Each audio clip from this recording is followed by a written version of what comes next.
thing is, until you can erase 3 Februaries, shut up. Bang! Quality over quantity. LeBron has beaten some of the best competition in NBA history. He's the GOAT emoji. I will not cuss. I will not cuss. I will not swear. I will not swear. Where sports is the base, life and fun are the results. This is the Brian Snow Show.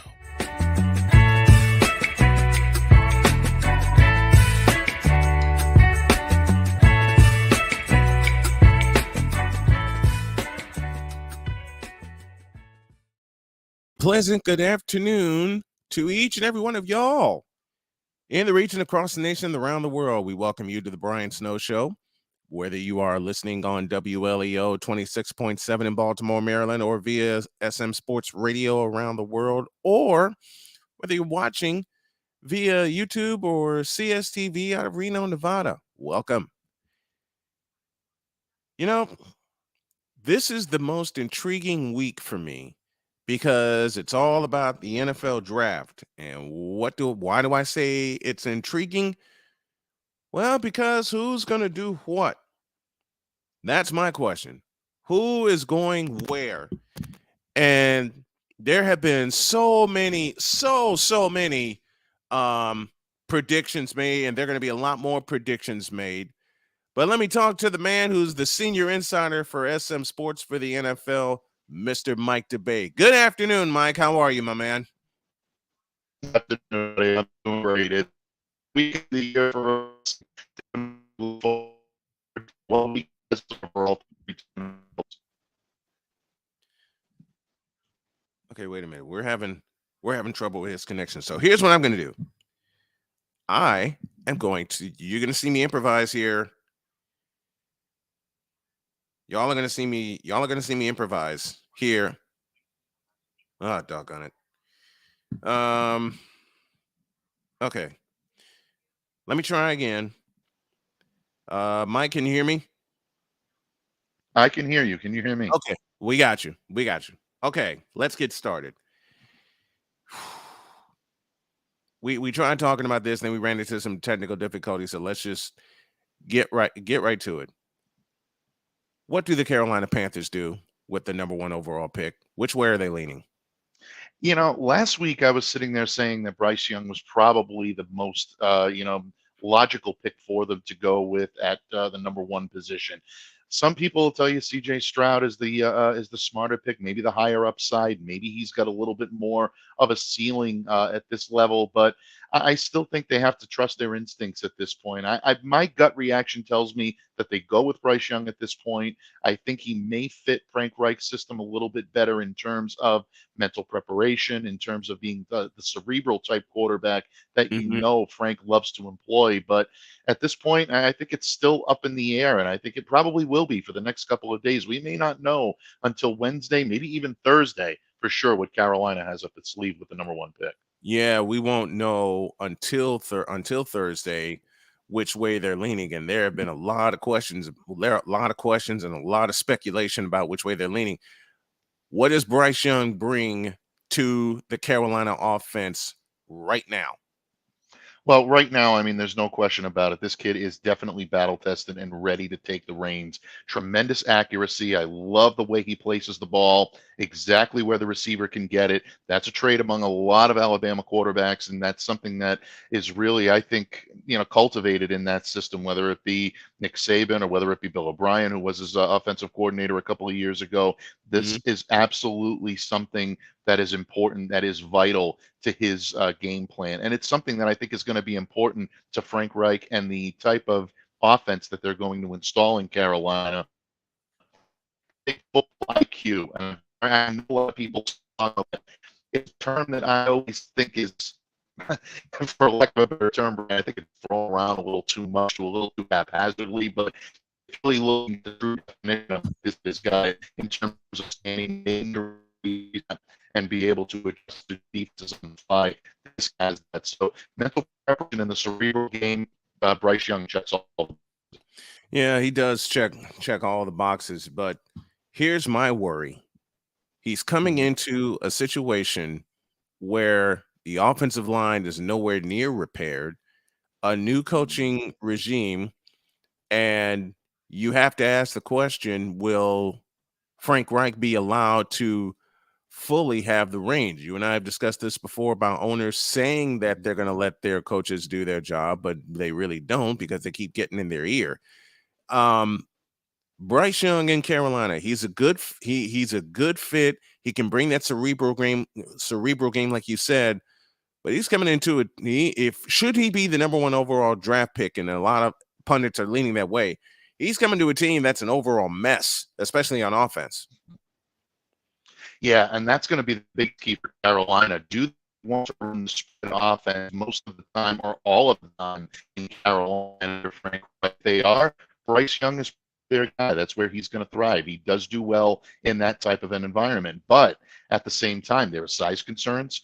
We've heard these before. There are also concerns over him being potentially too scheme specific. If you get out of the spread, if you really mix things up a little bit, can he adapt to some of the type of pro level defensive looks he's going to see? Those are all valid points, and I definitely join you in your curiosity on that. That's a question that only the Carolina Panthers front office can answer. If they're committed to the spread, Bryce Young is probably a smart pick. If they're not, or if there are going to be a lot of different cooks in the kitchen, yeah, then you're going to have some issues, and then this may not be the slam dunk pick that a lot of people are predicting it will. And a lot of people are saying either he or Stroud are going to be the slam dunk pick. It depends on the team's needs. We know Carolina needs a quarterback. Sam Darnold didn't work out. He's off to San Francisco, and they're leaning the way of Bryce Young, and there's one thing that my producer Michael Doherty, and welcome to Michael, said that we have to talk about. What if they don't test? What if these quarterbacks, or what if these players that are in the draft don't test well? What if their responses don't hit home the way they're supposed to hit home, and make them think that they are the number 1 pick, and yet they draft them anyway? How will that play a part in this process? Oh, it'll play a big part in that process. And again, you look at, we've talked about Bryce Young and we've talked about his strengths and weaknesses. There is, the similar coin with CJ Stroud. I mean, that's not necessarily a slam dunk pick either, in terms of whether he goes to the Houston Texans at number 2 or whether he goes number 1 to the Carolina Panthers, or maybe potentially he slips a little bit. A lot of the same jacket on him as well. A lot of big, very good with accuracy, very good in the passing game. He's got great pro level instincts, and he's productive. I mean, let's face it, he's had a great supporting cast around him, but a good portion of that is his skill bringing that to the table in Ohio State as well. But again, you look at some of the negatives on him, where he's got consistency problems under pressure. He might be a little bit late in some of the decision making that he makes. These are all things that are going to come around. So your producer is absolutely right. If they don't test well, if they don't leap off the page in terms of what a team specifically needs, I'm not looking at necessarily the hand in glove fit for any of the quarterbacks in this class with the teams that are going to be taking them. Sometimes it just fits the way everything happened, but you're not always going to get an Andrew Luck to Indianapolis type of fit that we saw years ago, where that would just made so much sense that if the Indianapolis Colts didn't do it, it probably would have been the shock of the century. Don't see that here with any of the prospects and the teams that they go to. Some adjustment. The question is, how much adjustment do you want to have to endure through this season? How much are you willing to take before things start to roll your way? That you're going to take. Let's talk Indianapolis Colts, and the fellow that's popping on their screen. You just mentioned him, Will Levis. I am not sure about Will Levis at all in Indianapolis, especially I talked about it with Carolina, especially with a new regime and a new system coming in. If there are any benefits for Will Levis going to Indianapolis, what are those benefits, and how does he fit the Indianapolis Colts? Well, in terms of what the benefits would be to drafting Will Levis, I mean, Will Levis looks like a prototypical quarterback. He's got a great arm, prototypical size for the position, 6'3", 6'4", about 230. This kid definitely looks the part. But we've seen guys that have looked the part before. able to carry the load in the pros. So that is only skin deep. That'll only take you so far. That's not the only thing that he is, equipped for in the NFL. He's got a very high ceiling, very high upside in terms of his ability to learn, pick up defenses quickly. That's something that I think he can bring to Indianapolis and adapt very quickly. And he's got a big time arm. He can make the throws. He can pretty much make the throw from anywhere on the field. The knock on Will Levis is that his processing time is not all that fast. And if there is going to be issues with that offensive line, we talked about this last week, Brian, where all of a sudden Indy's offensive line that was a major strength for this team severely regressed in 2022. Yes. What kind of line is going to be protecting him? If you have a quarterback that's slow processing, that's a recipe for disaster, and that could really be a big time problem.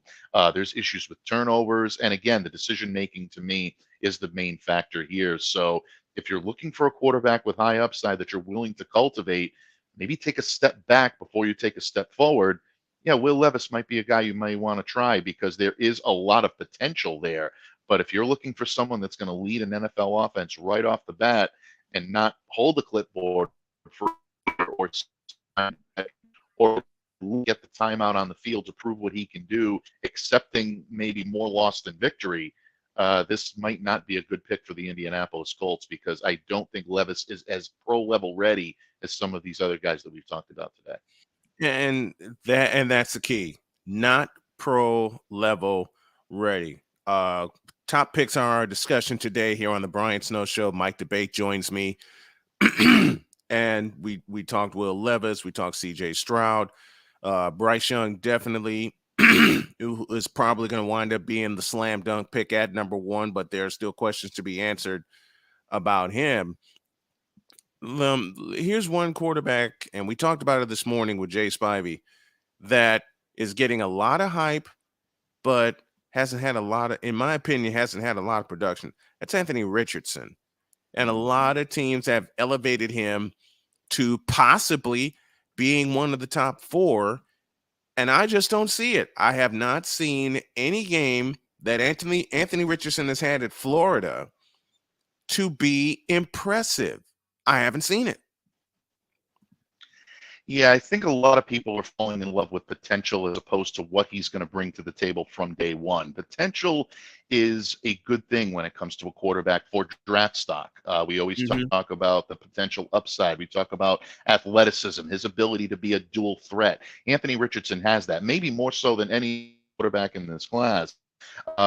Phenomenal arm strength. I mean, rare arm strength for the type of dual threat quarterback that he is. So these are all things that leap off the page. They make a very good soundbite. They're good social media 30-second clip to watch, and you start to see these things, and all of a sudden it's like, wow, why isn't Anthony Richardson considered more among the top quarterbacks? Why isn't Carolina looking at this kid? Why isn't Houston looking at this kid for number 1 or number 2? The problem is when you look at the throwing mechanics, the feet are not matching shoulders. That's a big problem in the NFL. Yes. That needs to be corrected, and it needs to be corrected quickly. There are accuracy issues as well. That was his Achilles heel at Florida, which is why a lot of, I think, teams are reticent to put him up there in the top 5 echelon. There's no question about it in terms of talent. Yeah, there's top 5 potential talent in Anthony Richardson. If he can somehow fix these mechanics and work with the quarterbacks to get himself where he needs to be and hone in his talent, yeah, he's got a shot to be a very good NFL quarterback. But that's going to be the big knock on him is, can he overcome some of the problems that he's had? I think teams are looking at him as potentially being maybe too much of an investment in terms of what they're going to get on return. And, NFL teams now, they're all about return on investment when it comes to high-level draft cap. I think that's why you're not seeing Anthony Richardson as high up as some of these other quarterbacks on the list today. If there's a team that will take a flyer on an Anthony Richardson, or we'll go back to Will Levis, but we'll stick with Anthony Richardson for right now. If there's a team that will take a flyer on Anthony Richardson, who is that team and why? That's a good question. In terms of a lot of people, but I'm looking at Anthony Richardson. The reason why I say that is because the dual threat abilities that he has can complement a running back like Jonathan Taylor, and we talked about this last week, when you have a Yeah. solid running game that's able to spell a young quarterback that may have potential but has issues that need to be worked through, that running game can mask an awful lot. I've seen it the Mhm. last couple of years here in New England, especially last year.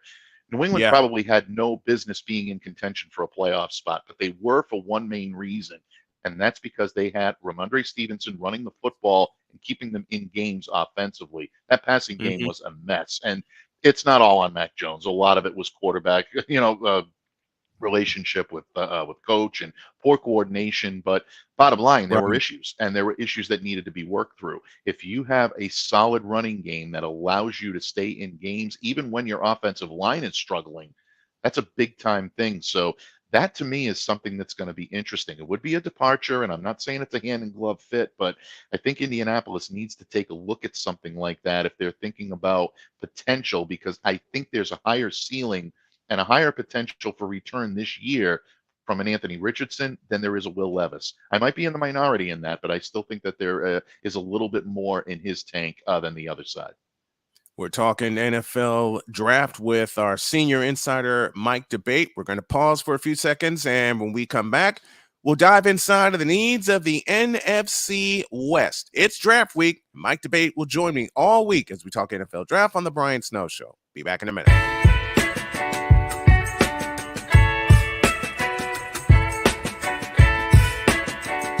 The thing is, until you can erase 3 Februaries, shut up. Where sports is the base, life and fun are the results. This is the Brian Snow Show.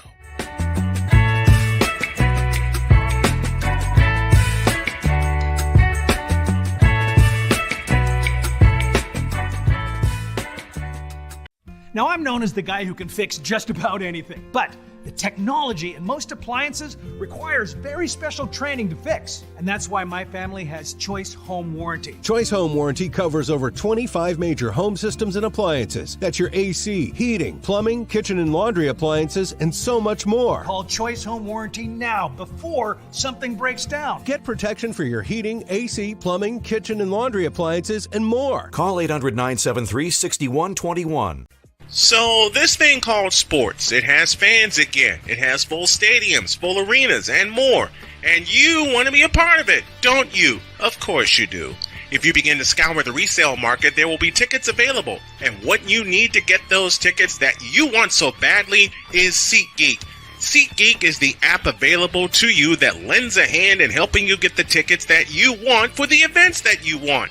SeatGeek rates the tickets on a 1 to 10 scale, and the best part is the tickets are vetted for authenticity, so you know what you are getting and you know you are not getting scammed. And now you can save even more by using the code SNOWMAN and getting $20 off with your very first purchase.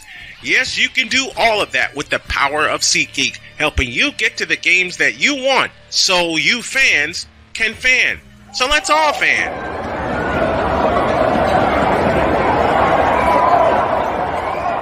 Where sports is the base, life and fun are the results. This is the Brian Snow Show.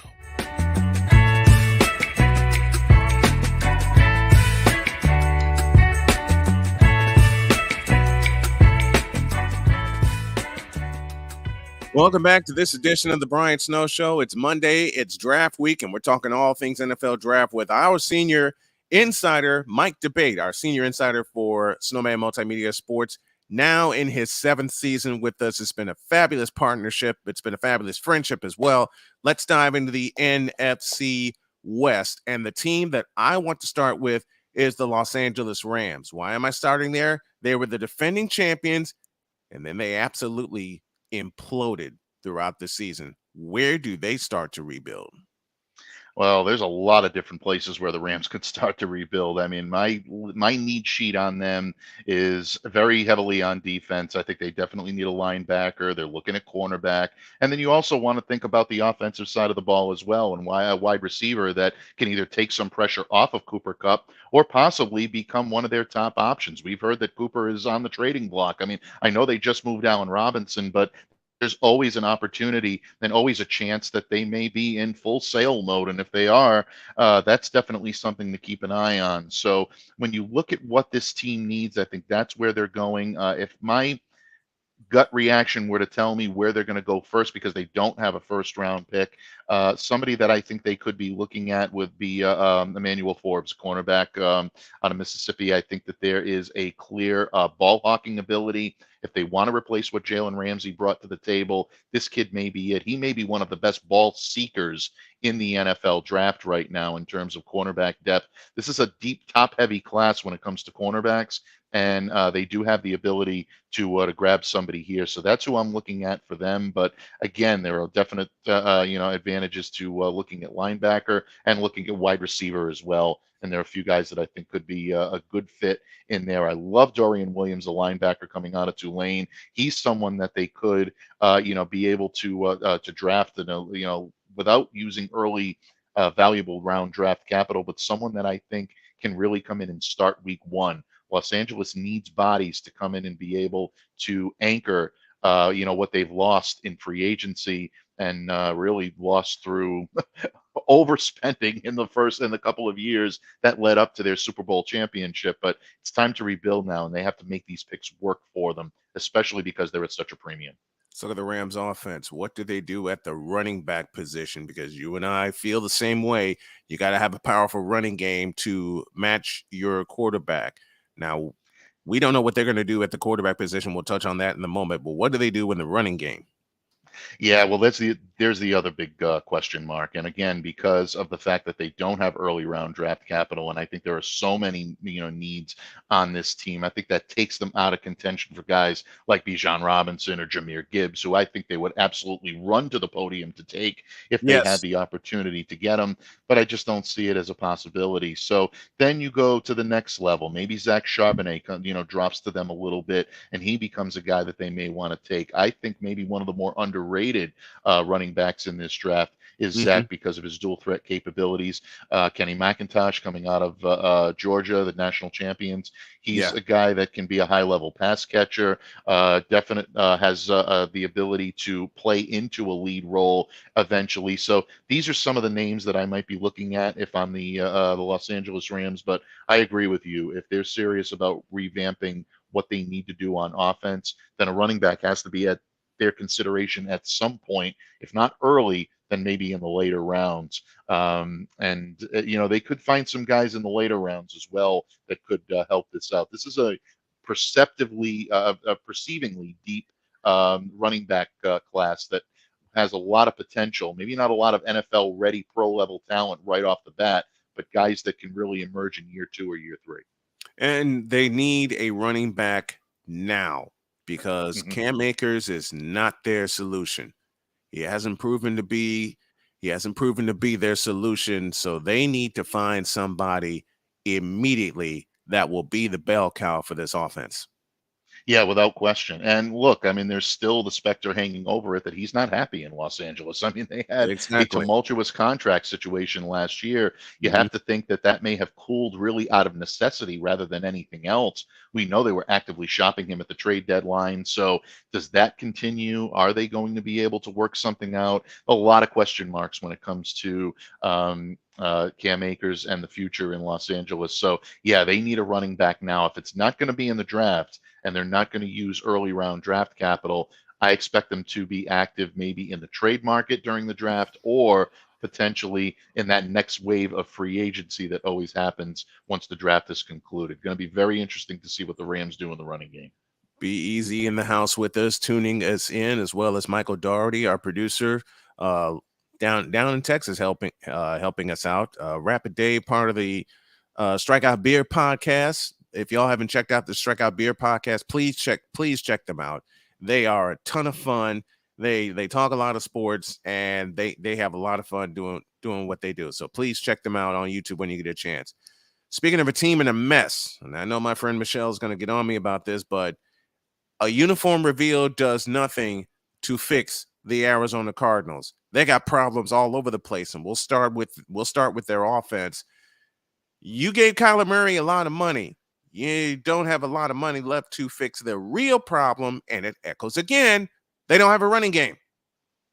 Yeah, they don't have a running game. And here is where early round draft capital can definitely be put to good use. The problem, like you said, is Arizona Cardinals are just a mess right now. Believe it or not, my top three needs for them are all defensive. I look at defensive end, I look at Mhm. cornerback, I look at defensive tackle. This team needs all of those, and they need them desperately. But Yep. equally, they need a running back. So I definitely understand where you're coming from, Brian. If they Mhm. are going to go the running back route, and they are going to try to bring in a running game, someone that can take some pressure off of Kyler Murray. Obviously, Bijan Robinson is the gem of this draft, and Yes, he someone that I is. know everybody would love to have. And I don't think they're wrong in their assessment. I think he's, really the top of the heap when it comes to that. But Mhm. don't sleep on Jameer Gibbs.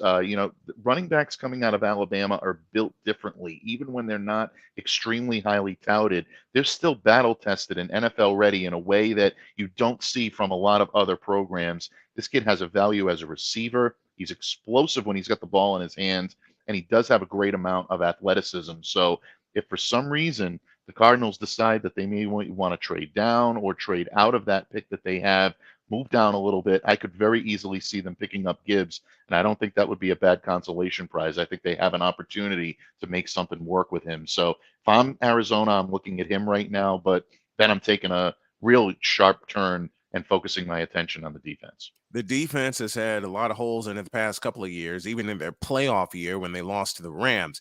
Defensive end is one of the key positions they need to lock up. Who is that defensive end that stands out for you that the Cardinals can take and they can immediately improve their defense? Well, I mean, there are different opportunities for them to be able to look at guys. If they don't move out of the fourth overall. And I mean, if they swap back with the Colts, or if they do move into that area where they're still picking within the top five, I mean, Will Anderson is someone that I think could really revolutionize this defense. If they find a way to be able to get their hands on him, and everybody's focused more on quarterbacks, and they can really take their eyes off of someone like that, I think Anderson could be a game changer in this system. He does have the ability. He's got the dual threat options that he's so well suited for, and he did at Alabama so well. I would love to see them be able to get him, because he's the type of defensive presence that they need, the type of name presence that they're going to need as well, in order to start maybe building something there on the defensive side of the ball. So I like him in terms of defensive ends and coming in. In terms of a tackle, I think that they have a need there as well. The guy that I keep coming back to for the Arizona Cardinals at the tackle position is Moro Ajomo out of Texas. Really, I think showed so much promise and so much improvement over the 5 years that he had playing for the Longhorns. Really earned, his biggest praise this year was top 10 grade among interior defensive linemen by Pro Football Focus. This is a guy that can come in and really shore the middle part of your defense as well. You put those two guys in the lineup, all of a sudden you're looking at a much better and much more productive defense than you had just 1 year ago. Does Jalen Carter fit what Arizona needs on defense? We're talking about the big tackle out of Georgia, the two-time national champions. Does Jalen Carter have a chance to fall to them? And to change that, do they take a flyer on Jalen Carter? I think if there's a team out there that could, I think Arizona may take a flyer out there. It depends on the organization. It depends on a lot internally. I know there are external issues that are going on with Jalen Carter, and Mhm. that's conversation for another day. But it is a factor. You can't turn a blind eye to it. It's going to be a factor in his draft. How far does he fall because of that? People have suggested that he may fall to the number 20 pick with the Seattle Seahawks. Do they take a flyer on him? Does that organization want to bring in someone like Jalen Carter, considering the off-field issues that he's had? I know we'll probably talk about Seattle in just a moment, but I can Mhm. see Arizona doing that. They've got pick 3, 34, 66. I don't think they do it with the third position. Absolutely not. I think there's just too much risk involved in what he might be facing. I think 34 is too late. So what you're looking at for Arizona at this point is a trade, a compromise somewhere in the middle. I think Carter right now slips to a latter first half of the first round type of pick. If they can pick him up in an area like that, yeah, I think there's a possibility they do it. But I think they're going to be focused more on defensive end rather than defensive tackle, and I think they're going to do that earlier than later. So I think they would be willing to take a flyer on him. I just don't see it happening because of the logistics involved. Mike DeBay joining us here as he does every season as we talk NFL draft. This is where our season starts, and this is his 7th year with us, and I am so excited to have him. Let's keep going as we stay inside the NFC West, and let's look at the Seattle Seahawks. Man, they're in a very enviable position. And there's another team that's in an enviable position. We'll talk about them a little later. They're in a very enviable position right now. They made the playoffs, and yet they have top round picks. How do they navigate this and rebuild their team to get back to where they need to be? Well, I think right now, in terms of needs, top needs for them, I still don't understand why there is the obsession with saddling these guys with a quarterback. I think the talent that's out there in the quarterback position this year, unless it's a perfect fit, maybe Richardson might be the guy for them. Who knows? I don't know. But I think what they found in Geno Smith last year allows him to be the quarterback that they need for the foreseeable future. I'm going defense, and I'm going defensive end, and I love the fit of Tyree Wilson out of Texas Tech in this system. I think he's rated as the number 2 edge player in this class, and I think they really have an opportunity to build something special there in that defense with Tyree Wilson as an anchor. And if they were to select him with the number 5 position, I don't necessarily think they're making a mistake. I think that he's that good. I think he's that much of a difference maker in Seattle's type of scheme, and I just love the hand and glove fit there. So to me, that's where I'm focusing my efforts. But they also have need at guard. They have a need at wide receiver. They may, be a little bit better at the top level than a lot of people think, but they could use a wide receiver 3, someone that could come in and be another weapon on that offense. But ultimately, I think defense is still their biggest issue, and I think Tyree Wilson solves a lot of it. Later on this week here on the Brian Snow Show, Mike will go through his mock first-round draft. We're going to go through it with him. They have also a pick at number 20 in the first round. Who fills that position? Well, there is the interesting position, because a lot of people are saying that Carter may fall to the latter part of the first round. And if he does, Seattle could have an eye on him at number 20. Now, look, there's another, I think, better pick that I think I would go to at number 20 if they decide that they're going to go, in the middle of the first round and they're going to stay on defense. I love Miles Murphy out of Clemson. I think he'd be a great addition to Seattle's front in the middle of that part. I think that there is an opportunity for him to come in and be that difference maker for them, just like there would be, the ability for Tyree Wilson as a pass rusher to be able to do that. So, I think that in a lot of areas, I think that those guys are what Seattle is looking for big time. But keep an eye on Carter, because there's way too much talent there for teams to simply just forsake it because of off-field issues. To me, I think it's going to tell a lot about an organization as to what they're willing to accept, how much they're willing to go through with this kid. But there's a tremendous upside if they feel that it's something they can manage. You're going to see him taken off the board. I don't think he's going to slip as far as people believe, but 20 is kind of a sweet spot where I would expect him to start getting serious consideration. Well, there's one team left in the West Division, and they are the Kings of the West Division, and they're going to be the Kings for a while. That's the San Francisco 49ers. Now, they don't have a pick until round number 3, but they were awarded a record 7 compensatory picks. And Mike, if you know anything about my beloved 49ers, they love finding gems in the latter part of the draft. They start with round 3. They have 3 out of the first 4 picks, 99, 101, and 102. Their needs are identified. They got to get some depth on the offensive line. They got to get some depth on the defensive line. I have a weird pick for the 49ers. We'll get to that in a moment. But let's start in round 3 with San Francisco. They as much as people like to say the 49ers are not loaded with picks. Oh, yes, they are. Yeah, they are. They do, and I think they're well situated for the type of needs that they have, and the type of penchant that they have for taking guys like this in the draft. You mentioned not having a pick until the the third round and coming in and being able to fill depth positions. Whenever I think of depth, I always think of offensive line first, because I think that's how you build a solid team, and I think that's how San Francisco has done it out there for the last few years. Oklahoma's Wayne Morris is someone I keep an eye on. Has experience at both tackle positions. Recently started on the right side. That's where I think the 49ers could use him. They'd ask him to play on the right, and even, dare I say, maybe give him a spot start here and there. I don't necessarily think he's simply a swing depth piece that's never going to see starting time. He has the ability, and you and I both know that injuries along the offensive line can sink even the best of teams if they don't have solid depth below that to be able to step up and take the mantra when they need a fellow to start. So that's someone I'm keeping an eye on if I'm the 49ers early on. I think there's also a depth at corner that they may need because of that.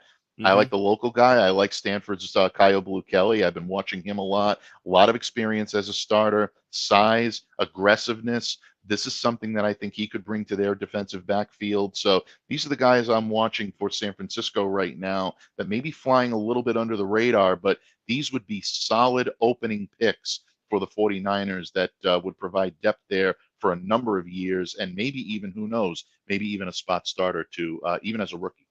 3 picks in round 3, 3 in round 5. They got 1 in round 6, and then look at this, 4 of them in the 7th round. And and Michael Doherty shoots it a question, what about running back for San Francisco? You know what? He's got a point. Even though Elijah Mitchell is there, we got Christian McCaffrey. You got to have some depth at a key position at running back, because the injury history is there with McCaffrey, but McCaffrey's in a much better position than he was in Carolina. Carolina depended on McCaffrey for any and everything. Now you're getting to see the versatility of McCaffrey in a versatile offense for San Francisco. But if there's a running back out there for the 49ers that they can take in the later rounds, who is that running back and why? Well, I think it may take a little bit of slippage, but the guy I really like for them is Tank Bisbee out of Auburn. I've had the opportunity to go back and forth with my good friend Zach Blackerby, who's the host of Locked On Auburn Tigers for the Locked On Podcast Network. He's a big fan of this kid and has really turned me on a lot to what he could do at the NFL level. Scheme versatile. That's really, I think, something that the 49ers love in their running backs. Guys that can be effective in zone, but they can also be a talented running back prospect in so many areas on the field. He's a one-cut runner, but he's got the planning skills to be able to work in zone. He can also, use his vision, his footwork, his processing skills to be a gap runner as well. So any type of chameleon hybrid type runner is going to fit well into their system. He can find the end zone. He's a good touchdown producer, and he's got an NFL size and a build at 6 feet, about 200 pounds. So this is something where if the Niners are looking for a goal line guy that can come in and be a little bit of a change of pace, get you the type of yardage that you need to find the end zone, he might be an answer. I like the suggestion, and I think that could be, but they're going to have to use one of those third rounders that they've picked up, 99, 100, 101.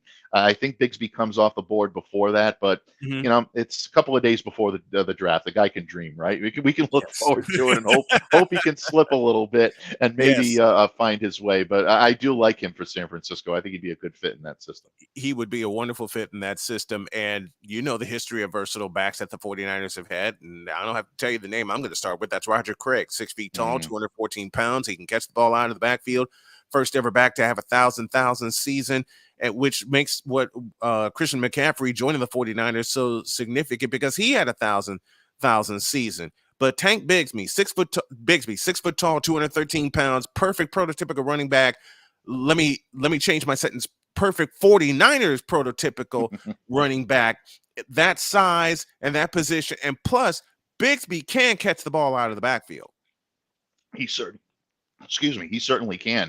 And that's something that, again, endears NFL-ready prospects to NFL teams. You want a guy that can come in and be a runner that's effective on first and second down. But when third down hits and you need these, players that can come in and be ready to do it, so many running backs you're seeing coming out of college now recognize the value of being a backfield receiver, especially in third down situations where you need to move the chains. Right. Bixby has that.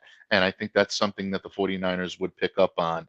Again, I think it's probably a little over aggressive of me to think that he's going to be there with that, but you never know. Maybe San Francisco decides they want to move up a little bit. They've got enough draft capital, and some teams may be willing to trade back and maybe take one of those third rounders off their hands. So keep an eye on that as well. The Niners are very savvy in working what they have to maximize their return on investment. That could be an option as well this week.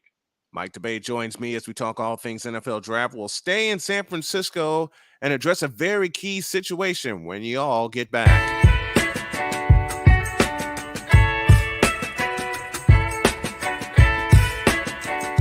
The thing is, until you can erase 3 Februaries, shut up. Where sports is the base, life and fun are the results. This is the Brian Snow Show.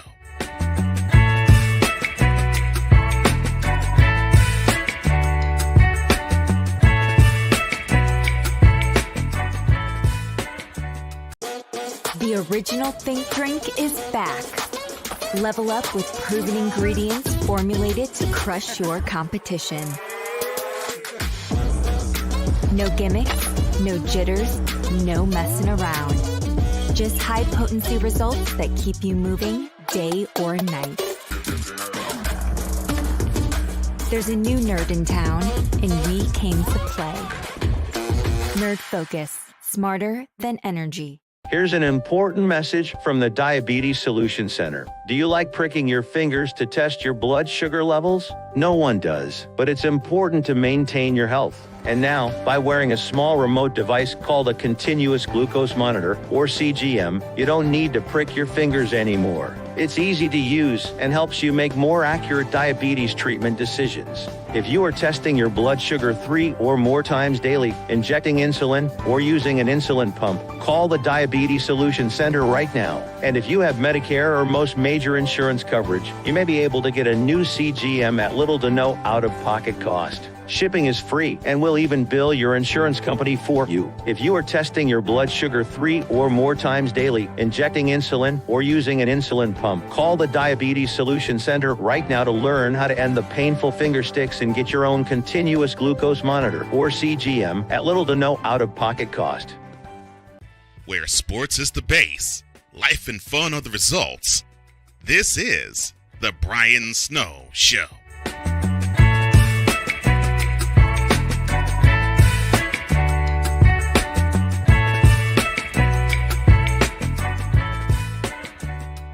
Having a lot of fun, talking a lot of draft as the NFL draft commences this Thursday night with round 1. And I got Mike D'Abate, our senior NFL insider, on the line with me today. He's going to be with us all week long to help predict and analyze the draft. There's a big problem in San Francisco, and it's at the quarterback position. Now, they did sign Sam Darnold, who will find success with the 49ers because of the scheme, because of the weapons that he finally has.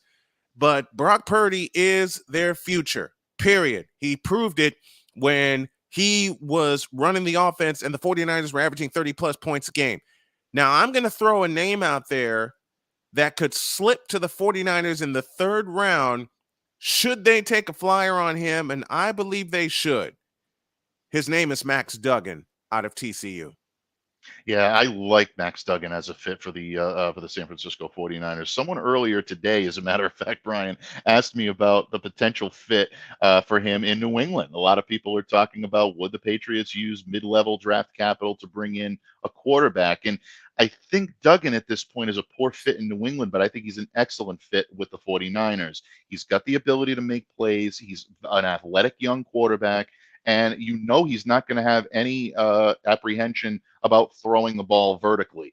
We saw him connect with Quentin Johnston on a number of occasions at Texas Christian, and these guys had a very solid relationship. But what I like about Duggan in a 49ers uniform, not just does he have that willingness to push the ball down the field vertically, he also knows how to work the short game as well. He can throw the quick screens, he can get the ball to his receiver. He's got the ability to get the ball out of his hands without completely setting his feet. That's very unusual for a quarterback his age. That's usually something that comes with a lot of pro level experience, something that comes with maybe having to run for your life with inadequate offensive lines. In Duggan's case, I think it was more of the way he modeled his game. And if that's the case that it is, he's going to be someone that can be very effective in RPO situations. So I like this from a pure logistical standpoint. You have to wonder, if you bring in someone like Duggan and you sign someone like Sam Darnold, and you know Brock Purdy is your franchise quarterback, and I do believe he will be once healthy and once ready to return to the lineup. What this all means for Trey Lance is going to be, I think, something to consider. But if the 49ers are serious about moving forward with Purdy as your number one option, having a solid backup like Duggan behind him for 2, 3, 4 years under a rookie contract is a very appealing thought if I'm Kyle Shanahan. And the best part about Duggan, and another quarterback we'll get to in just a moment, that may fit this 49er system. The best part about Duggan, he's got all the tools that Purdy has, so he can get into that offense, learn it quickly, and get going. And he has something in Frisco that he had at TCU. Weapons, and lots of them. Yeah, without question. And again, I think when you look at the system that the 49ers run, if they select Duggan, that tells me they are absolutely committed to Brock Purdy as their franchise quarterback. I think they've kind of tipped their hand in that regard anyway. I don't think that would be a revelation at this point. I think most people would agree that that's the direction that they're going in. But this kind of puts that stamp of approval on it. Right. It makes them. It puts it out there. It almost is like, you know, that indentation in the wax that lets you believe that this is going to be their guy. So yeah, I'm really, really curious to find out what San Francisco does and how they address it. But that works when you have a quarterback that is very similar to your starter in terms of skill set. They can come in and they can run an offense. I saw it here last year in New England when Mac Jones went down. Bailey Zappi came in. You can make the argument he may have run the offense better than Mac did at the time that he was out. So they have similar, similar skill set. And that helps when you talk about adaptability, especially when you're looking at a starting quarterback, a franchise quarterback that now has injury concerns. For better or for worse, they're going to be there until he proves that they're behind them. Yeah, and I'm suspecting Tommy John surgery also for Brock Purdy. But let's throw Brock Purdy some flowers. Everybody wants to throw the doom and gloom. Let's throw Brock Purdy some flowers. Who expected Mr. Irrelevant, Brock Purdy, to come in and perform the way that he did after, you want to talk about it honestly, barely learning the offense?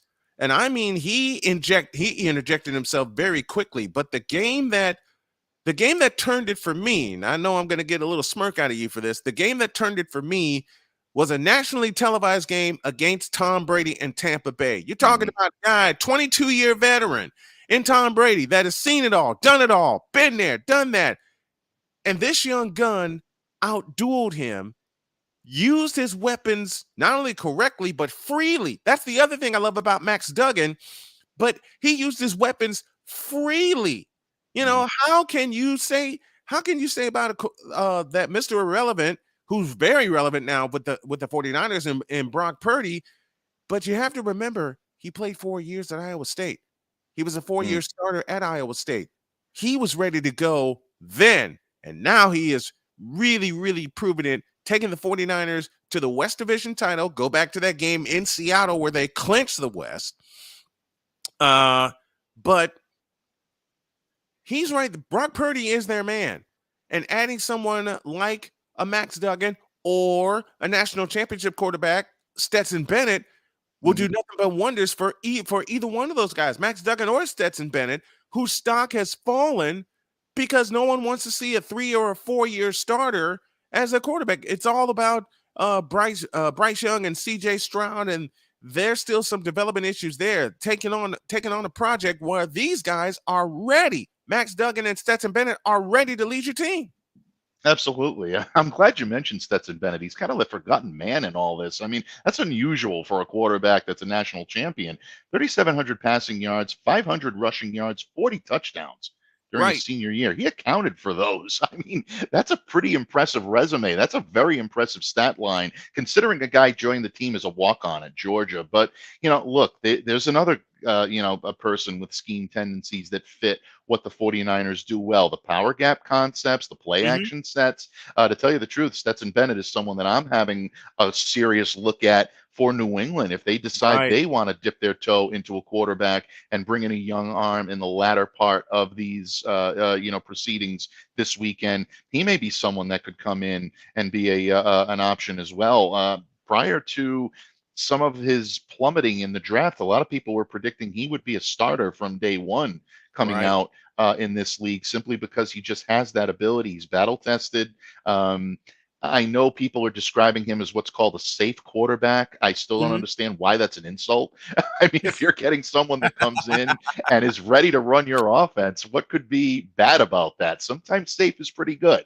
So he's another guy that I think San Francisco would love. He's got that Shanahanian type of stamp on him that I know Kyle's going to be watching closely. So you're doing your homework, my friend. I think it's very astute of you to be able to pick some of these guys out as potential fits in San Francisco. And it amazes me that the fits that you're looking at in San Francisco with Shanahan and John Lynch and that brain trust is similar to what people talk about when they talk about Bill Belichick and the New England Patriots. I know Yep. the Patriots aren't at that level anymore, but anytime you have Bill Belichick, you always have a puncher's chance. Great minds think alike, and the type of player that they scout is the type of player that's always evergreen in the NFL. So I think those two franchises done pretty well for themselves over the past few decades. Well, Paul Allen has said it best. The fabulous play-by-play guy for the Minnesota Vikings. Paul Allen said it best. Anytime you pluck somebody from Bill Belichick's mind, you're doing a great thing. Okay? The same was true about the late great Bill Walsh. Because Absolutely. everybody's picking Bill Belichick's brain. Who do they pick? Whose brain did they pick before? Bill Right. Walsh, the Exactly. godfather of the West Coast offense. Yep. And everybody's running a form of the West Coast offense now. But again, it goes back to the godfather of the West Coast offense in Bill Walsh. And when Brock Purdy showed up and showed out for San Francisco, man, you saw every part of the old school West Coast offense with the running game. And then you saw a lot of the new school that Kyle Shanahan installed with the zone scheme, getting your receivers the ball, getting your playmakers the ball, Deebo Samuel, Brandon Ayuk, George Kittle, just getting Juwan Jennings out of Tennessee, just getting them the football and letting them do their work. You best believe I'm doing my homework when it comes to teams and when it comes to my team, which is the 49ers. But at the same time, I love doing this kind of homework, and I love doing it with you. Mike DeBate joins us this afternoon talking NFL draft. We reviewed the NFC West. Tomorrow, we're going to go to the NFC East and see what needs are there for those teams. Great to have you as always, my friend. I look forward to having you tomorrow and throughout the week as we break down the 2023 NFL draft. Thank you, my friend. You're very welcome. My honor, my pleasure. I had such a great time. I can't wait to come back tomorrow. If any of you are looking for Patriots tidbits, continue to check me out on the Locked On Patriots podcast. But all kidding aside, thank you. And the Locked On Patriots podcast thanks you as well for your hospitality all this week, Brian. Always my honor and my pleasure, my friend. Always, my friend. It's our 7th season together. I'm looking forward to all of it. Thank you, my friend. I appreciate you. Thank you, buddy. Absolutely. I appreciate you too. 7th year for Mike DeBate joining us here on Snowman Multimedia Sports as our NFL insider. Boy, we're going to have a lot of fun this week. Get your questions ready for tomorrow when Mike DeBate returns to talk more NFL draft. My time is up. Hope y'all enjoyed it as I enjoyed bringing it to you. God bless you, and we'll see you tomorrow at 2 p.m. Eastern for another episode of The Brian Snow Show. God bless you, and so long, everybody.